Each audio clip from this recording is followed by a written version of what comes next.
Bom, André, tu tem um papel aí que é sobre a doação que a gente vai fazer, né? Isso. Quer contar? Não, quero que conta aí, vai. Bom, foi 3 dias depois, né, que eu vim aqui, vocês me ligaram, disseram que vocês não tinham monetizado a live, mas que se tivesse monetizado ia dar um valor e vocês queriam doar R$25 mil para uma organização que lute contra o preconceito, que ensine sobre o Holocausto e tudo mais, né? E primeiro eu acho que é uma atitude louvável e correta. Só que a gente, como organização educacional, a Stand With Us, que é a organização que eu sou diretor executivo, CEO no Brasil, Stand With Us Brasil, é uma organização que educa sobre Israel e luta contra o antissemitismo. Só que como o nazismo é uma coisa maior que isso, é uma coisa que é um fenômeno terrível que perseguiu não só judeus, mas outras minorias, a gente decidiu, e como eu também me coloquei aqui humildemente representando outras minorias, a gente decidiu, e eu também comuniquei aqui o pessoal da produção, concordaram, de a gente dividir isso, né, em 5 instituições, onde cada uma vai receber R$5 mil. Primeiro, a Stand With Us não vai receber nada, a gente tem doadores que doam para nós, eu acho que teria dentro dessas 5 uma instituição judaica para receber, que é o Memorial do Holocausto. Esse é o Curitiba? Não, esse é o museu. O memorial aqui em São Paulo, fica no Bom Retiro. Está sob a responsabilidade do rabino David Weitman. Só que as outras 4 organizações que a gente fez a curadoria é a Educafro. Queria só dar uma palhinha sobre eles. O objetivo geral da Educafro é reunir pessoas voluntárias, solidárias e beneficiárias desta causa que lutam pela inclusão de negros, em especial pobres em geral, nas universidades públicas, prioritariamente ou em uma universidade particular com bolsa de estudos, com a finalidade de possibilitar empoderamento e mobilidade social para a população pobre e afro-brasileira. Então, a gente já tem aqui o contato do pessoal lá. Legal. A ACD, que é uma organização que todo mundo conhece, de pessoas com deficiência. É uma organização sem fins lucrativos, focada em garantir assistência médico-terapêutica de excelência em ortopedia e reabilitação. A instituição atende pessoas de todas as idades, recebendo pacientes via Sistema Único de Saúde, o SUS, e plano de saúde particular. Todo mundo conhece a ACD. O Grupo Dignidade, que é um grupo LGBTQI+. O Grupo Dignidade desenvolve ações em várias frentes, sempre focando nesse público. O público organiza campanhas contra o preconceito, grupos de apoio, eventos culturais, oferece consultoria jurídica e atividades educacionais. A organização não governamental curitibana, que atua na defesa da promoção de livre orientação sexual e identidade de gênero, bem como os direitos humanos e de cidadania de lésbicas, gays, bissexuais, travestis e transexuais. Fundada em 92, foi a primeira organização LGBT do Brasil a receber o título de utilidade pública federal. Queria deixar aqui um abraço grande ao meu amigo Márcio Albino, que está assistindo agora. Fazendo 20 anos, essa tá antiga, né? Antiga pra caramba, não. 30. 30 anos. 30 anos. O Memorial do Holocausto, que eu já falei, e a Associação Internacional Maile Sarakali, organização de sociedade civil fundada em 2009, sem fins lucrativos, com a missão de propagar a história do povo romani, conhecidos aqui no Brasil como ciganos, atualmente na participação social, em defesa de direitos humanos, nos espaços políticos, democráticos, de elaboração e discussão das políticas públicas, setoriais e de direito. A associação se dedica a propagar a história, tradições e costumes do povo romani, conhecidos como ciganos do Brasil, em defesa e promoção de direitos humanos. São todas as populações que eu citei aqui naquele dia que eu vim. Perseguidos, que são perseguidos, foram perseguidos também pelos nazistas. Então, assim, justamente, se a gente está recebendo de vocês esse valor, acho que eles vão fazer melhor uso nesse sentido,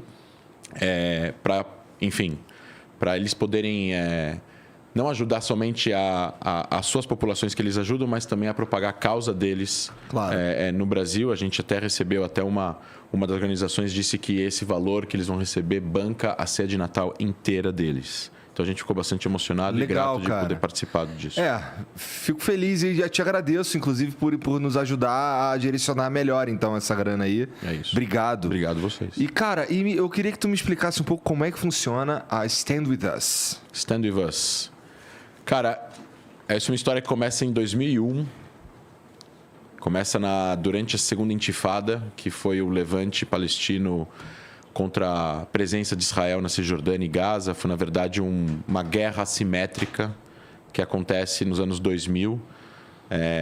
Eu não sei se as pessoas devem lembrar, teve negociações de paz entre Israel e os palestinos. Por que tu chama de guerra assimétrica? Grupos terroristas contra Israel. Tá. Não era exército contra exército. Entendi. Se a Ucrânia for invadida pela Rússia, vai ser tanque contra tanque, avião contra avião. Aqui era homem-bomba se explodindo em shopping, em ônibus, e Israel tendo que fazer incursões, que é o que acontece hoje em dia na faixa de Gaza, mas naquela época não era na faixa de Gaza, era em geral. Era na Cisjordânia também, era dentro de Israel. E aí você não vê o inimigo, você não vê onde o cara chega de carro, chega de ônibus, com um casaco, e se explode dentro de um ambiente onde tem civis. Mata a maioria de civil. Isso, e se mata. Ele tem interesse de morrer, né? Então é muito difícil você tem que fazer uma série de coisas para poder evitar que pessoas continuem morrendo. Então nessa época, era uma época onde Israel estava usando o seu aparato militar pela primeira vez dentro de territórios onde os palestinos moravam. Até então, o aparato militar que Israel tinha não era usado dessa forma.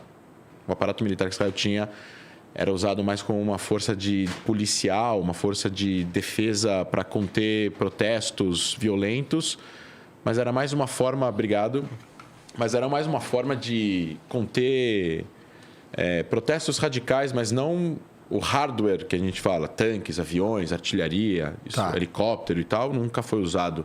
É a primeira vez, e as imagens eram muito ruins. Porque início dos anos 2000, tudo isso? 2000, começa em 2000, em setembro de 2000, chama Al-Aqsa, Intifada Al-Aqsa, que é o nome da mesquita em Jerusalém.